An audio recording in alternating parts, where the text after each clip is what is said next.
सुमध्याह्न प्यारे बच्चों, मैं अनिकेत सर। इसकी पहली कक्षा में मैं आप लोगों को वटवृक्ष पाठ्य पुस्तक से 13वां पाठ हिमालय और हम पढ़ा रहा था, जिसके कवि गोपाल सिंह नेपाली हैं।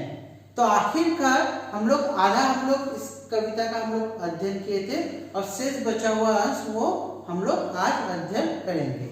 तो आखिर में हम लोग यही पढ़े थे इस कविता में कि यहाँ पर कवि जो है नेपाली जो है गोपाल सिंह नेपाली, वो यही कह रहे थे कि हिमालय के पद अर्थात इसके पद को जो भी छू लेता है एक बार, वो क्या है अर्थात इसकी संस्कृति और सभ्यता को जो एक बार जान लेता है, जो वेदों और पुराणों की गाथा को एक बार अध्ययन कर लेता है, वो क्या होता है, वो इसके बिना नहीं रह सकता है।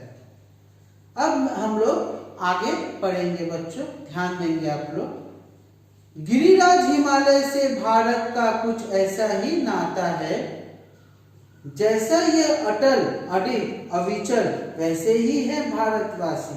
अर्थात कुछ इस तरह यहाँ पर भारतवासी का हिमालय से नाता है, जैसा हिमालय वैसा भारतवासी, जैसे हिमालय जिस प्रकार अटल अडिग अपने जगह पर स्थिर बना हुआ है, उसी प्रकार भारतवासी भी अपने इरादों में, अपने मतलब मन की इच्छा जो उनकी है, उनका लक्ष्य जो है, उसमें पूरा करने के लिए वो हमेशा अपने मतलब इच्छाओं को, अपने मतलब आत्मविश्वास को हमेशा अटल रखेंगे, अडिग रखेंगे, खुद को स्थिर रखेंगे, तभी वो अपने लक्ष्य को वो प्राप्त कर पाएंगे, जैसे हिमालय है। और जब तक हमारे धरती पर हिमालय जो है वो अडिग बना हुआ है, हमारे देश पर कोई भी हमला नहीं कर सकता है। अर्थात यहाँ पर जो कहा गया है ना बच्चों, जैसा ये अटल अडिग अविचल वैसे ही है भारतवासी, है अमर हिमालय धरती पर तो भारतवासी अविनाशी। अर्थात जैसे हिमालय जिस प्रकार अटल अडिग अपने जगह पर स्थिर बना हुआ है, वैसे भारतवासी भी अगर ऐसे बने रहे, अपने मतलब देश को बचाने के लिए, देश की सुरक्षा करने के लिए अपना जी जान लगा दें, अपने आप को इस प्रकार मजबूत बनाए हिमालय की तरह, तब कोई भी जो है यहाँ पर अपने आप को मतलब अपने इच्छाओं को, अपने अंदर के जो सभी गुण हैं, गुणों को इस प्रकार तराशना चाहिए, इस प्रकार खुद को मजबूत बनाना चाहिए, साहसी बनाना चाहिए कि बाहर से कोई भी अर्थात कोई भी शत्रु जो है वो हमारे देश में हमला न कर पाए। आगे कहा जा रहा है, कोई क्या हमको ललकारे, हम कभी न हिंसा से हारे। अर्थात यहाँ पर कहा जा रहा है कि कोई शत्रु जो है उसको ललकारने की हिम्मत कहाँ से हो सकती है, वह हिम्मत ही नहीं कर सकता है, क्योंकि न युद्ध से न दुख देकर हमें कोई भी हमें किसी भी प्रकार से हरा नहीं सकता है। यहाँ पर कहा गया ना बच्चों, हम कभी ना हिंसा से हारे, दुख देकर हमको क्या मारे। अर्थात ना कोई हमें युद्ध से और ना कोई हमें दुख देकर हमें हरा सकता है। गंगा का जल जो भी पी ले वह दुख में भी मुस्कुराता है, गिरिराज हिमालय से भारत का कुछ ऐसा ही नाता है। गंगा का जल बच्चों एक बार जो पी लेता है, वो हिमालय का जो वह दुख में भी जो है मुस्कुराता है, कोई दुख या तकलीफ उसे छू नहीं सकती है। अर्थात यहाँ पर बोला जा रहा है कि कोई भी दुख या तकलीफ तभी उसे छू नहीं सकते है। यहाँ पर बच्चों भारतवासियों के बारे में बोला गया है, देशवासियों के बारे में बोला गया है।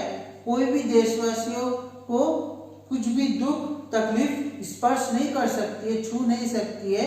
अगर वो गंगा का जल एक बार पी ले तो क्या होगा बच्चों, वो हमेशा क्या होगा, मुस्कुराएगा, उसे कोई भी दुख या तकलीफ, हमेशा सुखी रहेगा, उसे कोई भी दुख या तकलीफ कभी छू भी नहीं सकता। गिरिराज हिमालय से भारत का कुछ ऐसा ही नाता है। अर्थात पर्वतराज गिरिराज हिमालय से हम भारतवासियों का कुछ ऐसा ही नाता अर्थात संबंध है। टकराते हैं, आगे बच्चों कवि कह रहे हैं, टकराते हैं इससे बादल तो खुद पानी हो जाते हैं। अर्थात यहाँ पर हिमालय का गुणगान करते हुए कवि कह रहे हैं कि जब बादल हिमालय पर्वत से टकराते हैं तो बरसात के रूप में उसे जल का वरदान देकर वो क्या करते हैं, चले जाते हैं,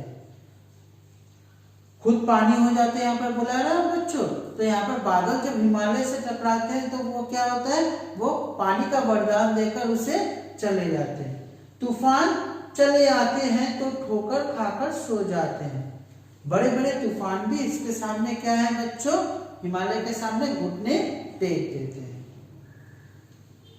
आगे कहा जा रहा है बच्चों, जब जब जनता को विपदा दी तब तब निकले लाखों गांधी। विपदा अर्थात बच्चों मुसीबत। तो यदि कोई ताकतें हमें नुकसान पहुंचाने की कोशिश करता है तब महात्मा गांधी जैसे ऐसे महान हस्तियां जो है हमारे देश में जन्म लेकर क्या करते हैं बच्चों, आंधी को तलवारों के समान तोड़ देते हैं। अर्थात यहाँ पर तलवारों, यहाँ बोला गया है ना बच्चों, तब तब निकले लाखों गांधी तलवारों सी टूटी आंधी। अर्थात तब तब जब जब यहाँ पर जो है कोई शत्रु जो है, कोई मतलब हमारे देश का दुश्मन जो है अगर हानि पहुंचाने का कोशिश करता है तब तक क्या होता है, महात्मा गांधी जैसे ऐसे जो है महान हस्तियां हमारे देश में जन्म लेते हैं और तलवारों के समान उसे तोड़ देते हैं। और अर्थात हमारे जो वीर सैनिक जो है वो हर मुसीबत से लड़कर अपने अंदर विजयी होने का क्षमता रखते हैं। आगे कहा जा रहा है बच्चों, इसकी छाया में तूफान चिरागों से शर्माता है, गिरिराज हिमालय से भारत का कुछ ऐसा ही नाता है। अर्थात हिमालय से टकराकर जो तूफान जो है, तूफान भी है वो शांत हो जाता है और उनकी इतनी शक्ति भी नहीं होती है कि वह दीपक को भी बुझा पाए। अर्थात यहाँ पर तूफान, जब यहाँ पर बोला गया ना बच्चों, इसकी छाया में तूफान चिरागों से शर्माता है, चिराग अर्थात दीपक। तो यहाँ पर जब तूफान जो है वो हिमालय से जब टकराता है उसका स्थिति ऐसा होता है कि तूफान का कि वह एक मामूली सा चिराग अर्थात दीपक को भी बुझाने का अपने अंदर, उसके अंदर शक्ति बची और नहीं रहती है। गिरिराज हिमालय से भारत का कुछ ऐसा ही नाता है। अर्थात पर्वतराज गिरिराज हिमालय से हम भारतवासियों का कुछ ऐसा ही नाता अर्थात संबंध है। तो इसी के साथ बच्चों पाठ जो है वो समाप्त होता है। अब हम लोग कुछ शब्दार्थ हैं वो हम लोग ध्यान देंगे बच्चों। आप लोग जो इस प्रकार है, गिरिराज अर्थात पर्वतों का जिसे राजा कहा जाता है, ताज अर्थात मुकुट, पद अर्थात चरण, अविनाशी अर्थात जिसका विनाश संभव ना हो, नाता अर्थात बच्चों आप लोगों को बताया गया है कविता पढ़ाते वक्त काफी वक्त, नाता अर्थात संबंध, निरावरण अर्थात बिना किसी आवरण के, गाथा अर्थात बच्चों होता है कथा, विपदा मतलब मैंने आप लोगों को बताया था मुसीबत, सकल मतलब सारी या समझ, अरुणोदय मतलब मैंने आप लोगों को ये भी बताया था सूर्योदय, अविचल मतलब स्थिर, और चिराग मतलब बच्चों आप लोगों को पता है दीपक। तो इसी के साथ बच्चों पाठ जो है वो समाप्त होता है। अगली कक्षा में हम लोग इससे संबंधित, इस पाठ से संबंधित हम लोग प्रश्नोत्तर जो है अध्ययन करेंगे। मैं आप लोग को प्रश्नोत्तर दे दूंगा, आप लोग बच्चों उसे पढ़ के अध्ययन करेंगे और कुछ आप लोगों के अभ्यास के लिए भी प्रश्न दिया जाएगा। धन्यवाद।